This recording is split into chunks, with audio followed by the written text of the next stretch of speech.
We've been talking for years about a crisis at local volunteer fire departments.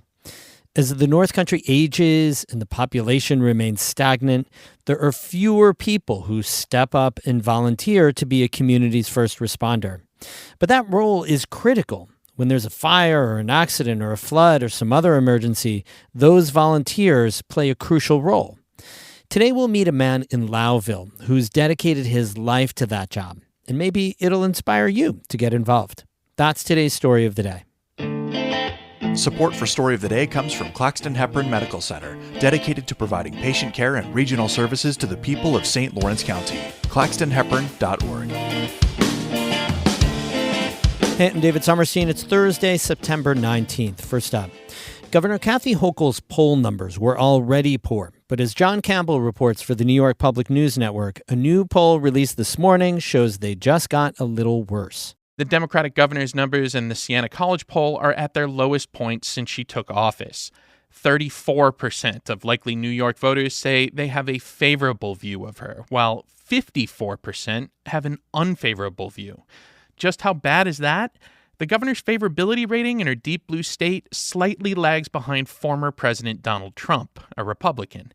The good news for Hochul is she's not on the ballot this year. The governor isn't up for re-election until 2026. In Albany, I'm John Campbell for the New York Public News Network.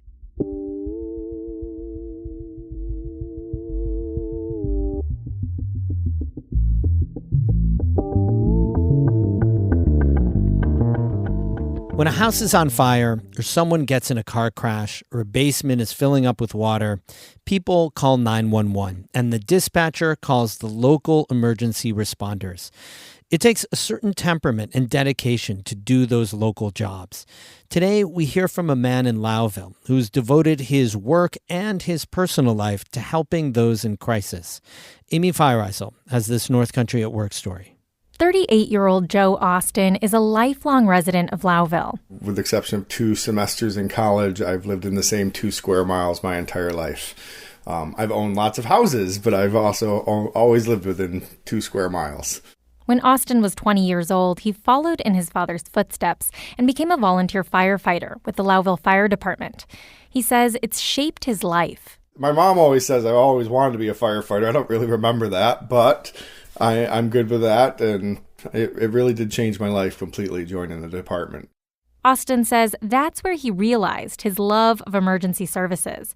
It takes a certain personality to thrive in stressful situations, and Austin has that. We all thrive off from being busy and having a lot to do, and on those times when we don't have much to do, that's when our brains start working against us, I think. So Austin tried a few different paths. He thought maybe he'd be a teacher, then got a business degree. He managed a McDonald's for a while, then started working in an office of a gravestone company. The constant was volunteer firefighting and making sure his day jobs were flexible enough to let him go out on calls. Have I always been like that? Probably. Because even working back at McDonald's, like your best time at McDonald's is from 11 to 2 during the lunch rush and from 4 to 7 at night during the dinner rush. And those were the times I loved to work. Eventually, Austin went back to school part-time online and got his bachelor's degree in emergency management. That opened up doors at Lewis County Public Health, where Austin has been working since 2015. He became a public health planner. Then came the coronavirus pandemic in 2020, and his office was in the spotlight. The entire health department had lots of added duties during COVID. Like, we all had different roles. None of us was doing what our normal work was. They were contact tracing and quarantining. Austin was in charge of the county monitoring system, which checked in every day with people who had COVID-19. Austin also organized all of Lewis County's vaccine clinics. He says those were long but fulfilling days. Like, I was putting in 12, 13, 14-hour days every day. I'm the oddball. Everyone most of the people at public health will say, oh, those were the worst days. I truly enjoyed it. Being of service to his community in a fast-paced environment is basically Austin's dream job. That's a big part of why he's also the fire chief for the Lowville Volunteer Fire Department. Austin is also a certified state fire instructor and trains all the new firefighters in Lewis County. But the department responds to a lot more than just fires. This summer, it was all about flooding. On July 10th, the remnants of Tropical Storm Beryl dumped rain on Lowville. Flash flooding swept through town. In a normal year, Austin says they run between 200 and 225 calls total. They got more than that in a day. All in all, there were 300 calls to the 911 center plus for assistance in Lowville, and we went street by street, house by house. They pumped people's basements out, helped people move their belongings. And it should be noted again, this is all volunteer. I mean, it really is a second job. I mean, it's just you're not getting paid at all, like 10, 15, 20 hours a month. And mentally, Austin says responding in the face of a crisis is challenging. It's easy as firefighters for the adrenaline to get the best of us on fire scenes. He says the key is keeping your calm in the storm, making decisions and seeing them through. We have a saying in the officer program, the first 10 minutes on scene will determine the next 2 hours of your incident. Austin says, like all volunteer fire departments, they're struggling to recruit new members. He says he applauds recent state efforts to try and address that, like training stipends, but worries it won't be enough. I would say for every one person we get in, we're losing two. So with that ratio, it's not going to be long before there's a huge problem, even in this area. No one can live on one job anymore, so it's 2 jobs, 3 jobs, and then they don't have time to volunteer.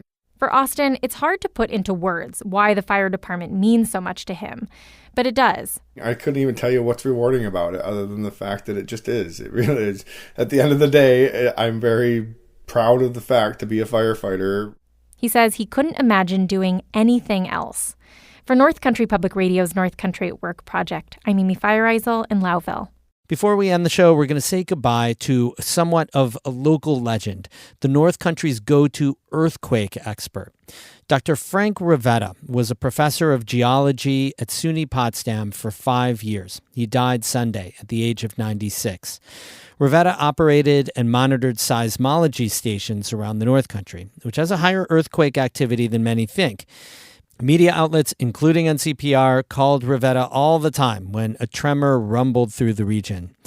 Revetta also ran SUNY Potsdam's old-school planetarium, which turned 60 years old this year. Back in 2016, our news intern Joey Duggan paid it a visit and produced this story. The Potsdam Planetarium hides out in the basement of Stoll Hall.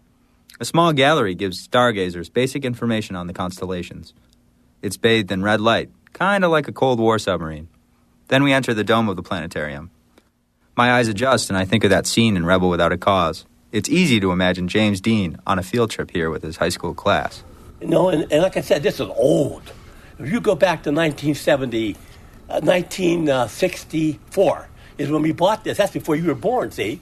That's Dr. Frank Revetta, a professor emeritus in geology at SUNY Potsdam. He's been with the planetarium since its construction in 1964. With the turn of a dial, he lights up the projector and the night sky comes to life. Yeah, the visualization is what does it, you see. He gave me a quick astronomy lesson as the Big Dipper swung around the North Star above our heads.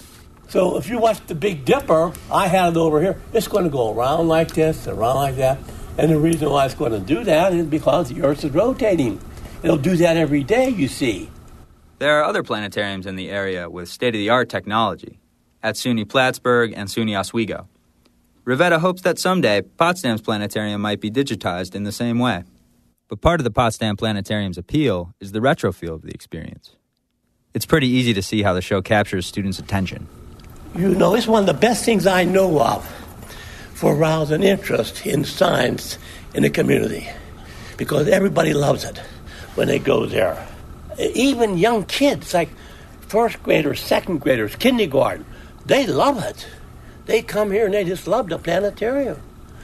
Because once you darken the room and you see those stars up there, they just get crazy about it.